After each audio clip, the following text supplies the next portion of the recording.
Our chairwoman of the board, Miss Teresa Todd, ladies and gentlemen. Teresa.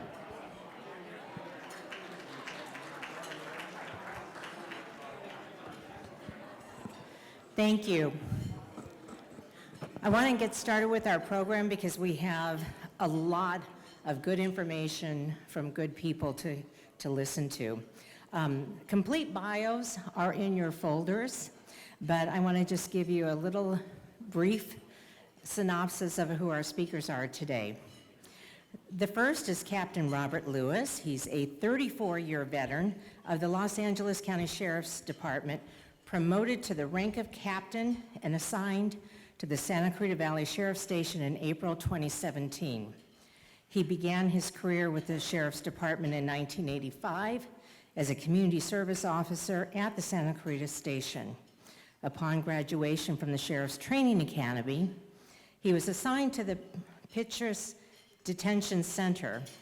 Since then, Captain Lewis has served at various assignments throughout Los Angeles County, and he's been a resident of the Santa Cruz Valley for over 50 years and enjoys life with his wife, an elementary school teacher, and their 3 daughters.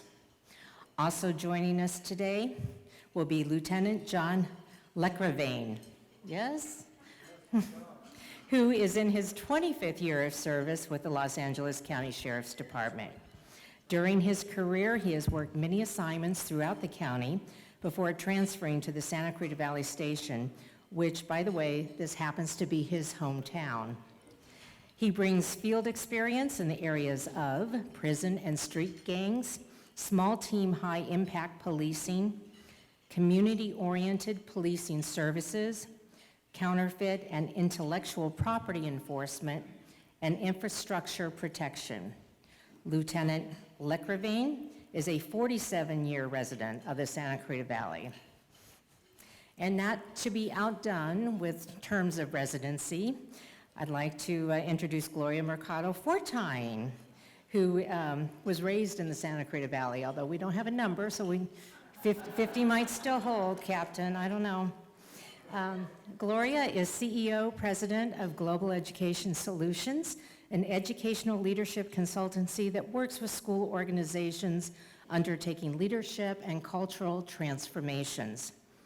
During her 30-year career in education, she has served in nearly all capacities, including 16 years as a publicly elected official on the governing board of our own William S. Hart Union High School District, and 10 years prior to that on the Castaic Union School District Governing Board. Gloria was raised in the Santa Cruz Valley and demonstrated a lifetime commitment to public service and volunteerism. Amongst all the things she does, she joins us here today to discuss the work and role of the Sheriff's Foundation. With that, I'll turn the microphone over to Captain Lewis. Thank you.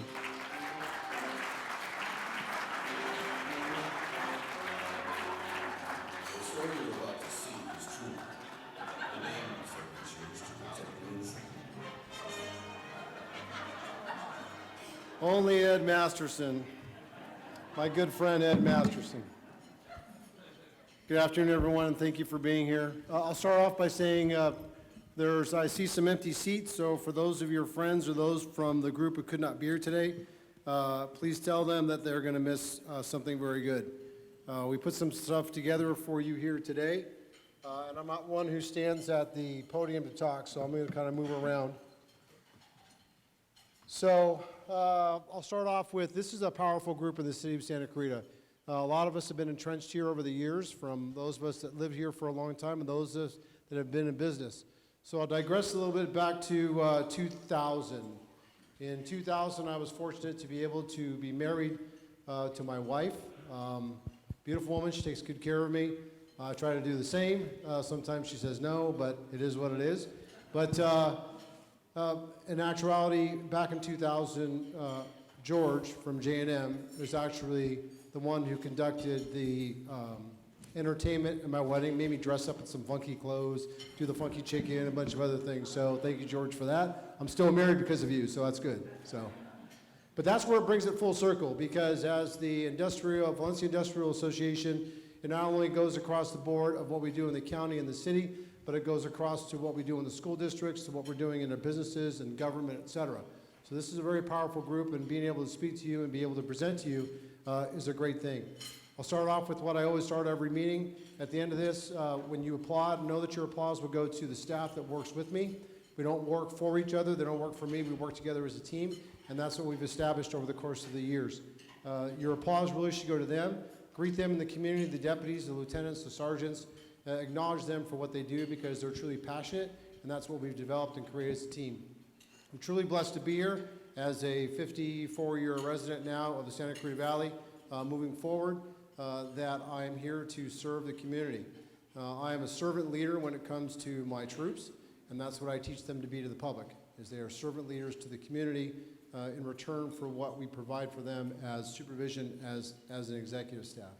So over the course of the past 2 years, I'll go over the crime really quickly, and then we're going to go over a few other things that we're going to identify. And one of it is our move forward in regards to some of the vaping issues and concerns, and some of the drug concerns in the Santa Cruz Valley.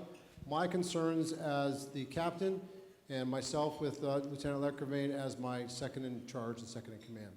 So over the course of the past 2 years being here, close to 2.5 years, and moving into my third year, we have moved from an avenue of being able to just provide services to the community by just being out there and being on patrol, to the point where we are now, I went to school to be a crime prevention specialist. So as a crime prevention specialist, we identify certain areas and criteria that needs to be identified in the city for where crime is occurring, and we tackle those as quickly as possible. We work with all of our retail shops and stores. We did an operation, some of you may have seen it in the Signal.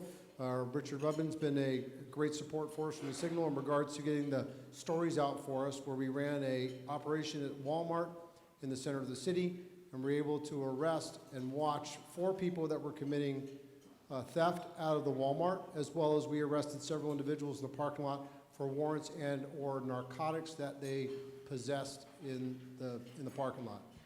So that being said, we are target specific in all of our missions and what we do in order to reduce crime. And that really goes back to what you do as the industrial, whether it's school, whether it's a business out here in Santa Cruz Valley. If I don't, I take that back. If we don't, as a team, create a safe community for Santa Cruz, no one's going to want to go to Jersey Mike's.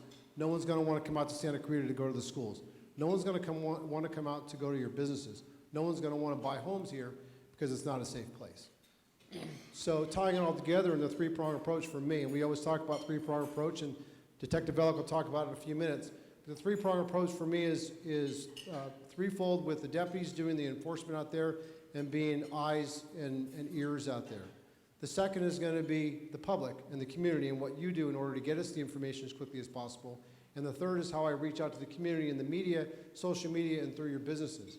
So this is a great event for us to be able to present in front of you and be able to talk about a few things, specifically now where it comes to, as Miss English always tells me, and when we meet, she always says, Rob, so you're going to tell me the same thing you told me last month, crime is down. Yes, Stephanie, crime is down. So crime is down, crime is down, crime is down. But I don't want to be the one standing on top of the stage next year saying crime is up, because crime will not be up. Crime will be slowly going up, but our crime is still going to be low, and that's going to be the rhetoric, so all of you know. But the other thing that's very passionate to me is I'm growing kids. I have 3 beautiful daughters that I am raising in the city of Santa Cruz that I think are just like some of us here who have kids, grandkids, going to school, that we want them to grow up in a safe community. Across the nation, some of the problems we're having is the vaping epidemic, and it is reaching down into our elementary school levels. I'll let Detective Velick and Deputy Sabatin talk about that in a few minutes. But one of the things we want to do is, over the course of the next year, we are in the process with the city of Santa Clarita to convert one of the city items to a narcotics canine item. So we are going to have a narcotics canine available to us in Santa Clarita Valley. It's very difficult for us to get a canine up here in order to be able to either search cars or to conduct searches on houses during search warrants in order to find the drugs and find the locations that are really providing the hazard for our children. And if we don't produce in this room with all of you and what we're doing across the city, a safe neighborhood for the kids to grow up in, kids aren't going to want to come back here to be 54-year residents. They're going to move away. They're not going to want to be here because it's drug infested. Enough is enough. And I've already been sending the message out. We're going to get a press conference out probably in about the next month and a half. But we're working on that with Detective Velick in order to push it forward. But the juvenile intervention team and the formula for what we're doing is going to be changing.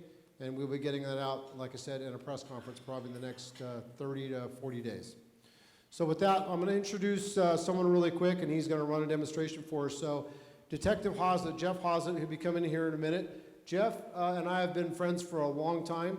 We go to church together, but Jeff is actually a longtime resident here in Santa Clarita. Everyone you're going to meet here today from the staff that we work with, and we work as a team, is a resident of Santa Clarita.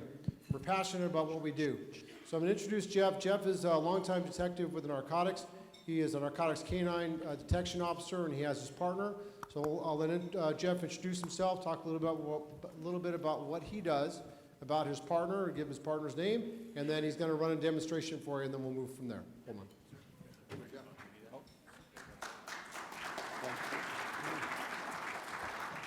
Hello, everyone. Thanks for having us here. As you can see, he's already starting to search. He's not good at just sitting around, which is good. That's what we like with our dogs. Like Captain Lou said, we've been knowing each other for a long time. I've been working with K9 for about 18 years, and on the department 32. I have a family up here also. Wife is born and raised up here. I've been up here for 25 years or so. I have 6 kids, 3 older ones, and we just adopted 3 little girls from Compton. And it's challenging, but rewarding at the same time. So I encourage you to look into adoption. Anyway, this is Jack. Jack looks probably 4 to 5 years old. Everybody says that, but he's actually 10 and a half. We've been partners 9 years. He's an English Springer Spaniel. He's really good at what he does. He's won national awards, actually out of Santa Clarita also was one of them. And he goes home with me every night. It's like a regular pet at home. We get home, he's a normal pet. Hangs out with other dog, got a rescue dog, got another work dog in the car outside, chases the cat around the house, swims in the pool, all that fun stuff at home. So it's like a regular dog at home, which is what we like. So he came from England, like I said, probably just over 9 years ago. So we've been partners a long time. What he's trained to find is the illegal narcotics that we all were just talking about. Marijuana, methamphetamine, cocaine, heroin, opium, those are the main drugs that he's trained to find. And then my other dog out there is trained to find firearms and also U.S. currency. So we have a problem with gangs, obviously, with firearms and narcotics dealers, but U.S. currency is important to us because a lot of times these guys hide their currency also, just like they hide that they get by illegal means. So a currency dog and firearm is the other one. That's a typical looking police dog out there, the Malinois. They look like shepherds, but Belgian Malinois. And that one, she's 6, so we've been partners about 4.5 years. But he's the old man on the team, as am I. So it's a good partnership. So you can see he's looking at me. He wants me to shut up and stop talking. He wants to go search. This is typical. We do it for schools all the time out here. My wife's a teacher out here. I go to all the schools for Red Ribbon Week as many as I can. I enjoy doing them. I have cards, business cards, and pictures of the dogs in the back. So if you want one at the next break or whatever, that back table in that corner, feel free to get them. And let's see. I think that's kind of it, kind of rushed. I know there's a lot of people to talk, so I don't want to take up too much time. So we're going to do a little presentation here. We're going to get Jack, start searching around. If you have any drugs on you, please step outside now. But we will do a demonstration. When he alerts, he'll basically stop. We search people all the time, so he's not going to buy anybody. He's super friendly. When he does alert, he's just going to stop. He's going to stop, hold his nose on the source where the odor's coming from, and basically after that, he looks at me and says, "Hey, big dummy, I found it. Give me my toy." He wants his toy. This is what he works for. They work for the toy and the praise from us. That's all they work for. They're not treats. or anything like that. It's just the praise from us and the excitement of our excitement when they find something, getting a toy and playing fetch and all that fun stuff. Okay, I'm going to put the mic down and we're going to walk around, do a little searching up here so you can see, and then walk around some of you people here for a minute. I want bad boys. You don't have bad boys? Come on.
That's not my skirt. How'd that get there? That's not my skirt. That's what I always say. That's not my pants. How'd those drugs get in there? All right, so that's just this is an opium odor. It's not the actual drug, it's the odor. We keep the actual drugs and training aids in the car, but we have odors that we use for presentation like this, so I don't have to actually bring the drug into the school or into a demonstration when I walk outside. I don't have to worry about if it disappears, nothing can happen. You can't get high off this, it's just the odor, so the dog picks up on that. So now the dog is just basically dropping the toy or wants her to throw the toy. He just wants to play fetch. He'll do this all day long if we allow him. So he's really cute, so people want to do this all day long. So anyway, like I said, any questions you have, any presentations you want, I enjoy doing them. I've been doing them a long time, so if you have something for your business, school, whatever, let me know and we'll see what we can work out and make it happen. But thank you for having me.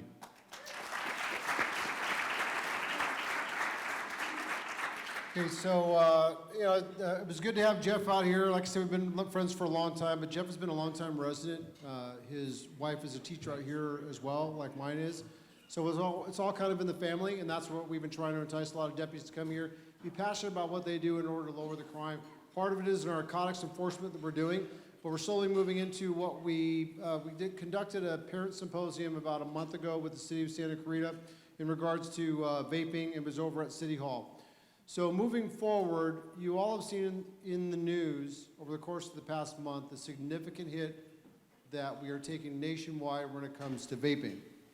As vaping moves across the nation, California, we've seen 2 deaths over the course of the past month that have come to light, including some of the issues and concerns that come with it. Therefore, we are moving to get as much information out there in the community in regards to some of our drug enforcement and some of our vaping.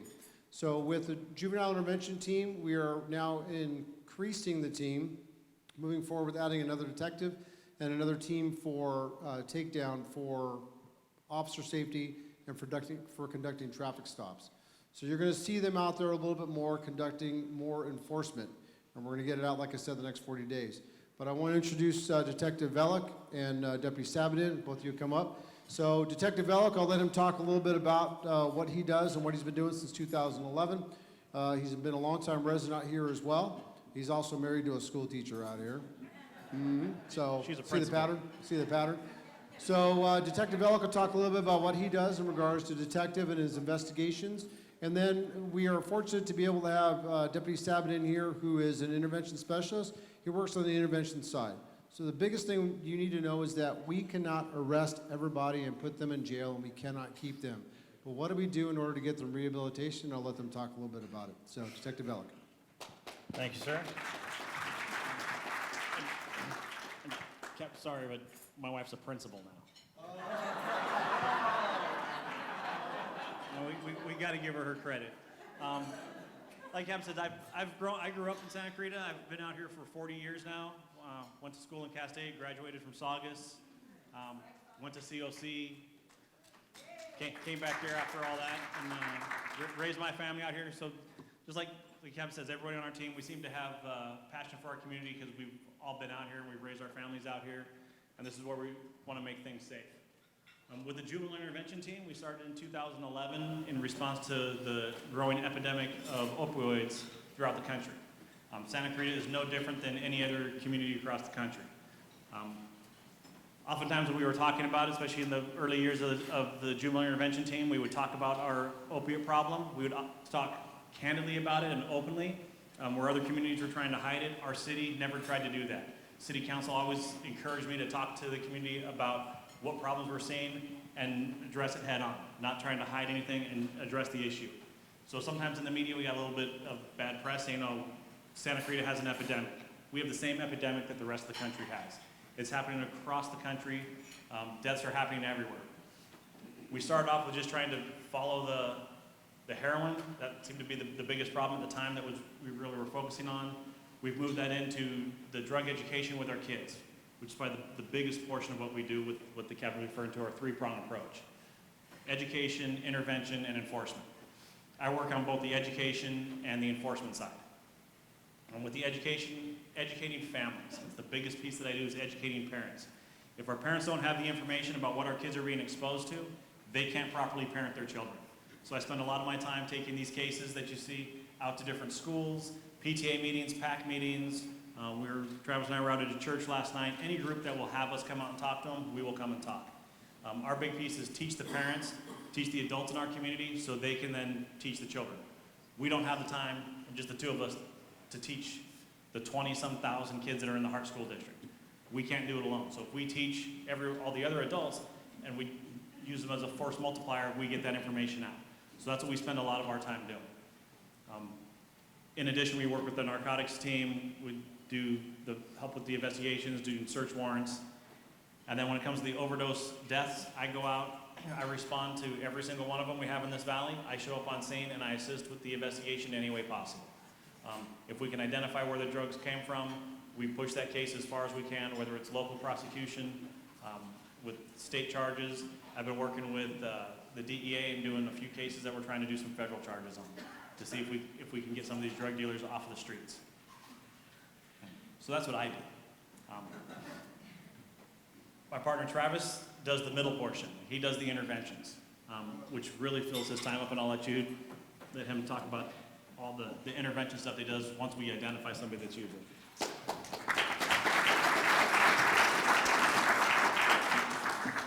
I don't want anybody to judge me, but I don't look as good as them.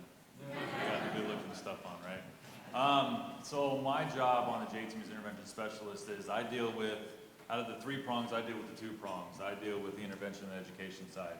What the intervention side is, I can take, and our team will take anybody ages, the youngest that we've had is actually a 9-year-old all the way up through almost 40-year-olds. What I can get them is I can get them counseling.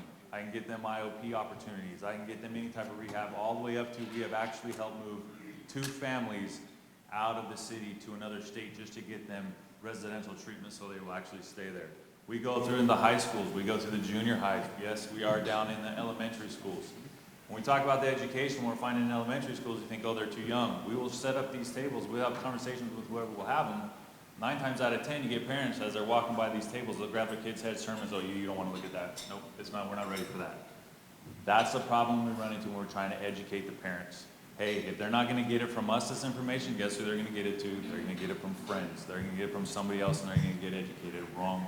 So that's where we step in. So me up here dressed like this is kind of overdressed because what I do is I get in table, I'm across from juveniles 18 and under. I will deal with the 12s and the 13-year-olds. Anybody in this valley that gets any type of misdemeanor or actually gets in trouble at school, I will have a face-to-face conversation with every single one of them. I will contact every single one. Tomorrow, I have 6 people I'm going to talk to. Last week, I talked to 8 during the day. We will get a hold of them. We will offer them any type of help that we can. The best part of having the kid there is we have the parents there. So we educate them at the same time. So we're trying to keep them from going through the cracks. We're able to stop as many of them as we can from falling through, and we give them firsthand education on it. That's what we do.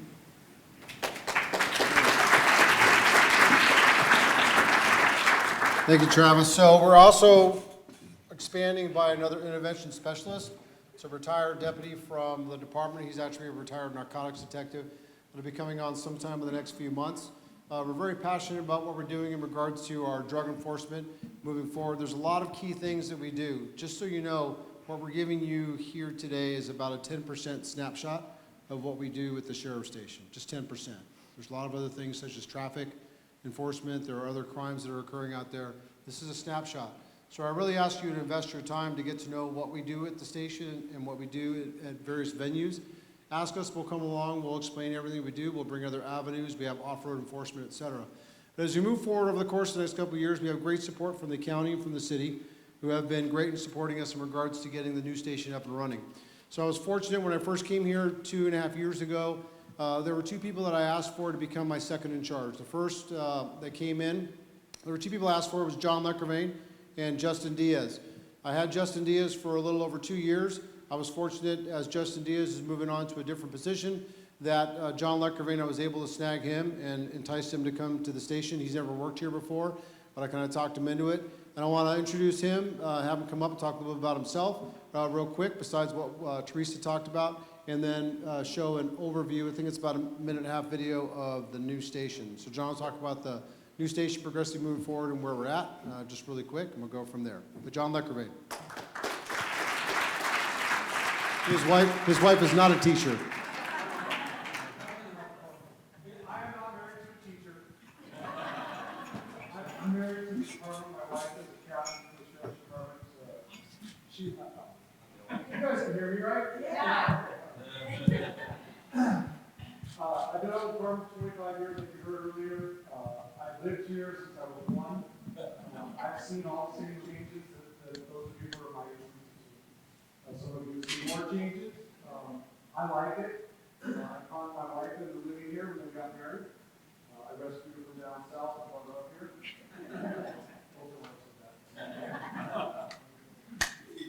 I spent a lot of time working county-wide assignments. I spent a long time working down in East Los Angeles. I got a lot of experience doing different things. I spent a little time out at the beach in Malibu because I need to refresh my career a little bit. And then I went to work at the court system, and then Bob called me and said, hey, I got a spot. And I went, oh, short drive on that. I'm happy to be here. I'm pleased. I share with some people that my old assignment, I sat in meetings twice a month where I watched the station captains come together to talk about their crime fighting strategies and how to save the world. You know, they're doing all this great stuff, and I looked at their numbers and I went, well, when Captain Lewis got up there, I looked at his numbers and I went, hey, he's actually doing something there. I think I want to figure out what he's doing. I'm going to work with him for a while. I was happy to be involved. I said, I want to know what he's doing. I want to be part of that. It's my town. It's time for me to take a bite out and help out. So if you guys can run the video real quick.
So, and that's John, part of our team. We're on track right now for April 2021. But, you know, whether and all that may be earlier or maybe later. But that's what I'm trying to do right now. Thank you. Good question. So we're going to open up to questions in a little bit, but I'm going to bring someone up. So through the department, whether the city or the county, sometimes there are things that are not available for them to purchase for the deputies to be able to utilize, to be able to have available for them. Could be cameras, video cameras, body worn cameras, or things that we cannot purchase for them right away, but may be an immediate need. So I've been fortunate, I think in 2010, in moving into 11, we shifted from our Boosters Club to a foundation. And the Sheriff's Foundation has been a tremendous, tremendous support for the station since then. So moving forward, coming back here as the captain, we reinvigorated the foundation in a few areas, and I'm happy to say they've been very supportive. So I want to bring up Gloria, four-time Mercado, who has been a longtime member of the foundation, and I'm going to let her talk. Thank you. There you go. Thank you, Captain. I You like love that that. cue, Gloria? Right? Girl on I fire. love Pretty it. good, I right? love it. See, And actually- everybody keeps complaining about the music cues, but you got to keep people reminded what an old school business lunch was like, so they appreciate the That's music right. cues. There you go. Exactly. And I'm all ready for the black and white bash. Black and white. That's right. Hopefully everybody makes it. Well, it is wonderful to be here to talk about the SCV Sheriff's Foundation. How many of you know about the foundation? Okay, and some of you are already associates of the foundation. So wonderful. So as Captain Lewis said, we've been around for a while, and really it's their 34th year. So first it started as a booster, and then it became a 501c3 organization. And so what is the foundation? The foundation is made up of business people like yourself, individuals, community leaders, people who really care and want to support the great work that our law enforcement does. I mean, you've heard from our captain, you've heard from the wonderful work our deputies do, and also many volunteers. So the foundation really tries to be a support, a financial support. We're very grateful to the county. We're very grateful to the city because they do provide so much funding. But there are other things that the sheriff's station needs that there is oftentimes not enough resources for. And so that is what the foundation focuses on. How do we raise some funds so that we can be able to provide those additional resources, equipment that our deputies need? And so on your seats or in your packet was a little two-page handout, and it kind of gives you an idea of what the foundation has been able to do in support of our station. So you can see that we have been very involved in supporting the mobile emergency commands posts that you see, obviously at emergencies, the traffic scene accident camera and technology, and the list goes on and on. And right now, I know that the captain is looking also at providing Narcan for the deputies. So we have a list of things. You saw the beautiful station that will be opening soon, and the foundation would like to recreate, reestablish the memorial garden there at the station. So there are so many things. We also provide a lot of equipment for search and rescue, and as I said, the list goes on. And we have some events, and some of you have already attended some of our events. We have our annual golf tournament that we just held in September. Wonderful. So if you ever want to play golf with the captain, you got to watch him. But we had a very successful golf tournament. We also have our Great Gatsby Gala that's held at the Pyru Mansion. We do have some events that if you become an associate member of the foundation, you get invited to some private type of tours, and some of you who are associates have been there, but also an evening with the captain where he keeps us informed about what's really going on. And so we try to do a variety of things. But how do you become part of the foundation? It's easy. You just want to be, just raise your hand and say, I want to be part of it. Well, if you turn to the second page of that handout, you too can become an associate member of the foundation. And we have, know that your support is going to a great cause, really, of supporting our station. You know, it's been mentioned a few times, why do people come out here? Schools, thank you, Mike Coolman, and the safety. We are one of the safest communities in the nation. And you know, that just doesn't happen. It happens because people like you care about the safety in your community. And the way you can support that we remain one of the safest communities in the nation is by supporting, and you can support it through the Sheriff's Foundation. So you can become an individual member, you can become a business associate, and we leave you with an application. Please feel free to contact me, and if you need any more information on this. And I'd just like to, again, and we do have some board members. Raise your hand if you're a Sheriff's Foundation board member.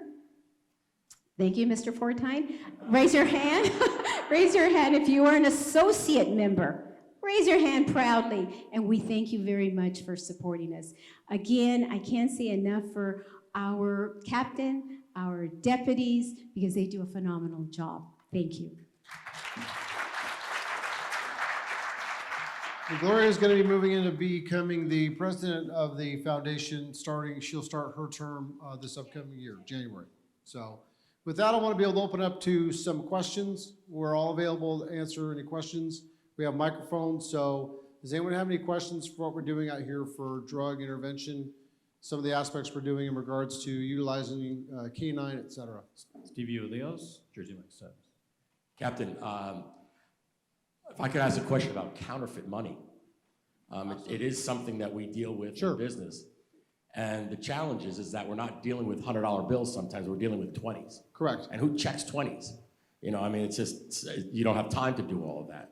Any advice, any comments about what we should do as a business with regard to counterfeit money? In regards to counterfeit money, so over the course of the last 2 years since I've been here, counterfeit money has become significant. Hundreds are a little bit easier to catch. The $20 bills, I know that your business comes through, they get $20 bills all the time, but the key thing for you is to have your employees really get to know what the feel of a $20 bill is. A lot of the $20 bills that come in, on if you take out money, does anyone here have a $100 bill I can take? No, I'm kidding. Kidding. So if you feel your money, you look at your money, there are certain things on websites you can review that will give you what U.S. currency should look like, feel like it has certain color flakes in it, et cetera, and how it feels. First thing your employees should know is how the feel of the money is. Now, I will tell you this, it's not only that, it's not always that, because right now they are doing what they are calling washing. So they're washing $5 bills, and they are actually putting a $20 bill imprint on it. So you feel the money so it feels like the dollar bill and the material. However, it has to have that strip on it. So whether or not, I know your employees move around a lot and fast to Jersey Mike's, but any of you that have stores or retail stores, you need to get like a light. So what we suggest is for them to get a light to where you can put the strip on that says 5, 10, 100, 20, et cetera, and they can look at the strip to identify whether or not it is a $20 strip or not. It'll tell you. And then the strip itself, when the bills are washed, generally the strip that says 20 in it, it's very invisible, it actually starts to shrivel up. So if it looks like it's shriveled and it still feels like it, I would still check that $20 bill. So those are the recommendations that we've come up with over the course of the last year. $100 bills are still very prevalent. They're being printed. So over the course of the past 2.5 years, we have, I counted up 2 months ago, there were 17 cases where we actually confiscated printers, ink, and money, fake money. So 17 cases, and that's in 2.5 years. So on the average, every month and a half, we're catching somebody. And they are doing it out of the back of their car, and they are drug dealers. So we're trying to tackle everything. That's why I said narcotics and what we're presenting here is 10% of what we do. 10%. The other issue we're having is mail theft. The theft is coming in the mail. You mail something to somebody because they purchased something from you. It doesn't get to them. Whose responsibility is that? I don't know because I'm not a merchant. But the mail theft is running rampant. And we're getting a lot of people coming down, Stephanie, from Bakersfield. And so we are trying to reach out and let Bakersfield PD know what's going on, trying to keep in contact with them and having a choke point in Gorman. So we're doing well. Captain, Questions? Captain, we got a question Yes. back there. Mr. Mike Coleman, William S. Hart Union High School District. More of a comment and then an opportunity for you to maybe share your comments. I just wanted to share with you and the rest of the group how outstanding the collaborative relationship we have with the Sheriff's Department out here. I was thinking about just the other day when we had the fires and I was able to pick up the phone and call someone at 5 a.m. in the morning who's somewhere in the building here, wake them up, be able to ask specific questions about that and how we would respond as a school district. But one of the things that is critical to us here in our valley is that relationship we have with the Sheriff's Department and the fact that we have officers who are located at our school sites.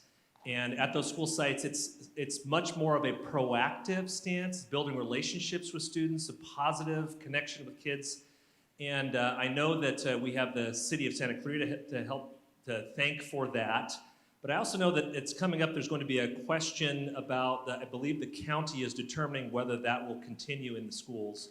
And I just wanted to see if you might want to comment on that at all, and just wanted to share with you how important we believe that is to have you be part of what's happening in the Hart District schools. No, the deputies are supported by, there's a percentage by the county and by the city, so it's supported by both. And it's very supported by our supervisor, Catherine Barger, who put the motion forward in order to keep the school resource deputies. So we deal out here in the 5th District with the fact that we want our deputies to be engaged in the schools, to be engaged with the kids, shake hands and say hello. In other areas, not so much. So there will be something coming forward potentially that would be identified whether or not the school resource deputies would stay or not stay.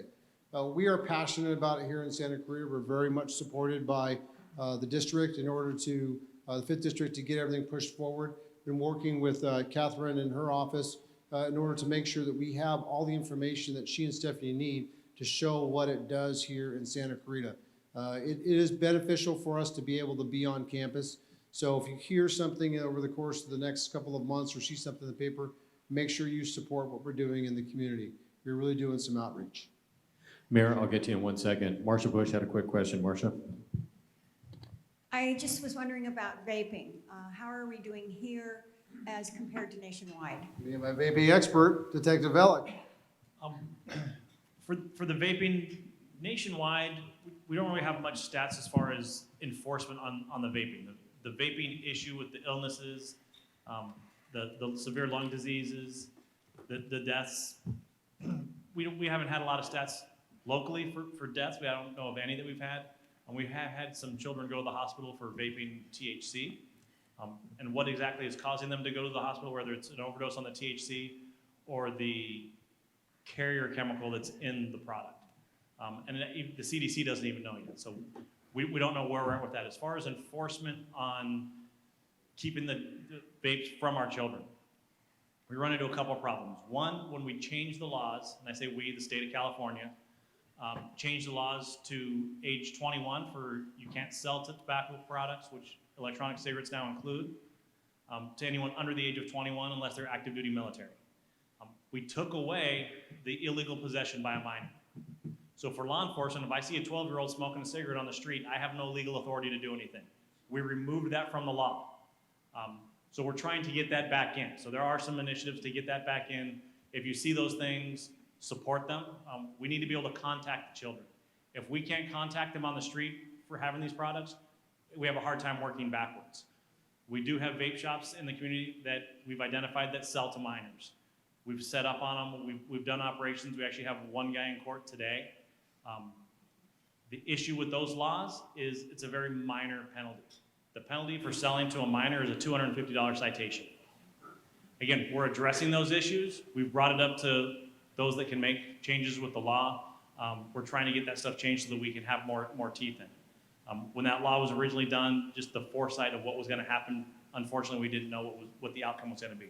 So it's only been a few years. We're seeing the mistakes, and there's already some progress on making those changes so we get it back. But we do pay attention. We go into the vape shops. We identify ourselves. Sometimes we don't identify ourselves, and we see what's going on. So we do have a couple problem shops in the area, but we're definitely working on it. Mayor Marsha McLean. Hi, I just wanted to mention, thank you for bringing up the resource officer, because the last time that we were faced with possibly having them taken out of our schools, we went down there in force to support our supervisor, Catherine Barger, who knows the importance of it. So if that is coming up again, I know they put kind of a timeline where the sheriffs have to go in and give them reports and more paperwork and such. So if that's coming up again, please make sure you all watch your emails. We will send out an alert, because I personally think that is an invaluable service that we cannot allow to go away. So Thank you. we're here for you, 100%. Absolutely, thank you. I know you are.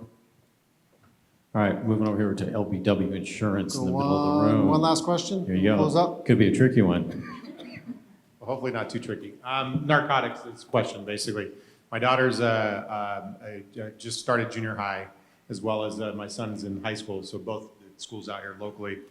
Just curious, I mean, I know the narcotics are pretty prevalent. I mean, just looking at the items and stuff like that, or how things are being hidden and so forth.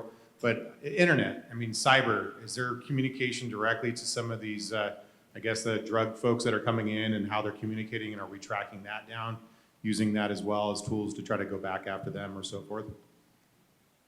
There is stuff on the internet for buying drugs. I have several cases now that I've done where I've bought drugs and had drug dealers come. I find them on Craigslist.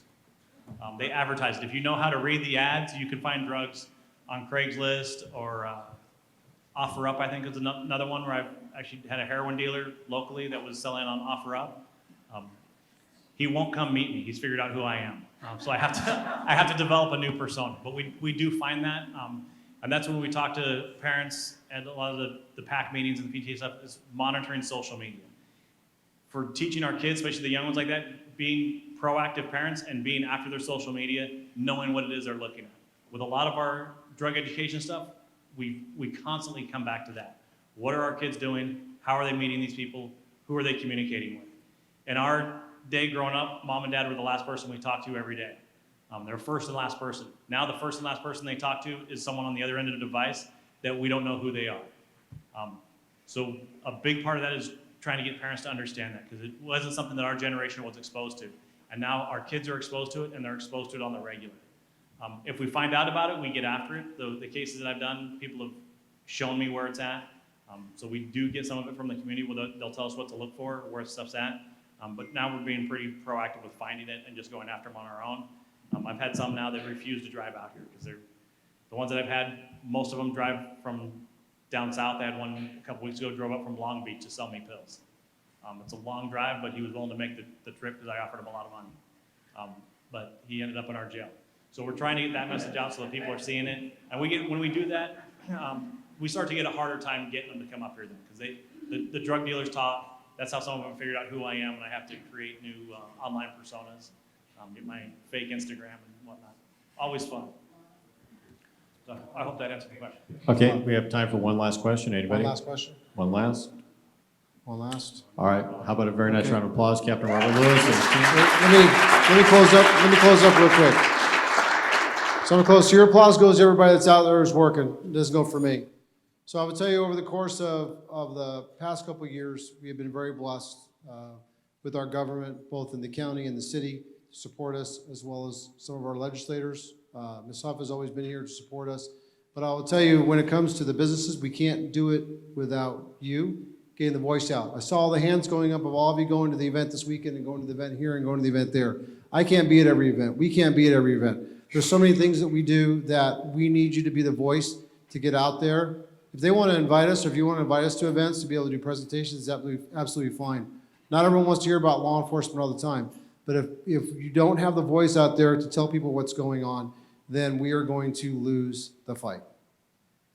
When I first walked in, they said there's some chairs here for you to do a fireside chat. As a law enforcement officer, I would look you in the eye and tell you, I don't do fireside chats. And the reason is because I want to be engaged. We should be out there and being engaged. So our engagement is we want to be out there, we want to be with the community, we want to see the community, we want to be with the community, not only you, but those people that go to the store every day, that get out there and do things every day, that we want to be able to reach them. And that's where you will see in our social media over the course of the next year, Ms. Miller is pushing out the fact that we want the community to be engaged, to be our eyes and ears to see what's going on out there, to tell us what's going on. As I've said before, to some of you, you've heard this before, I have 179 deputies. 179 deputies to support close to 300,000 residents. We cannot do it alone. I can't do it with the fire department. I can't do it with AMR. I can't do it with anyone else. I can't do it with my government officials. I have to do it with the community. If the community does not become engaged and you don't impassion the people that you know in the community, all these events you go to, cocktails on the roof, everything you go to, if you don't engage them to be visible out there for us, for our kids, we will lose the fight. And I guess that's what I really want to get across today. That all this going on, everything we do, from the foundation supporting to these guys doing, please be engaged in what we do in law enforcement. Be part to let us know what's happening, and then be our voice out there to know that we're doing right, wrong. Sometimes we make mistakes. I'm not afraid to say we make mistakes. We do. But those mistakes need to be told to us so we can make the changes. So with that, I thank you very much for having me here today and having us as a team. No more applause. Just know to be out there and be a voice for us. So have a good day.